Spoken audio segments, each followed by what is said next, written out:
अमरावती जिल्ह्यात नगर परिषद निवडणुकींसाठी आमदाराचे पुत्र, पत्नी आणि बहिणींना नगराध्यक्ष पदाची उमेदवारी दिल्याने घराणेशाहीला बळ मिळाले आणि अनेक स्वप्नभंग झाले अशी टीका होत आहे।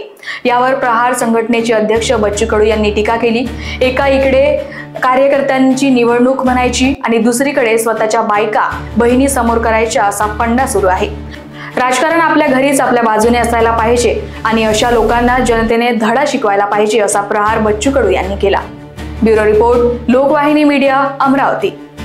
तेच आहे, मला वाटतं एकीकडे कार्यकर्त्याची निवडणूक म्हणायची, स्वतःच्या बायका सोबत करायच्या, ही जी काही नवीन फंडा लावला म्हणजे कार्यकर्त्यांना भावनेत न्यायचं आणि आपल्या बायका आणि बहिणीला समोर करायचं।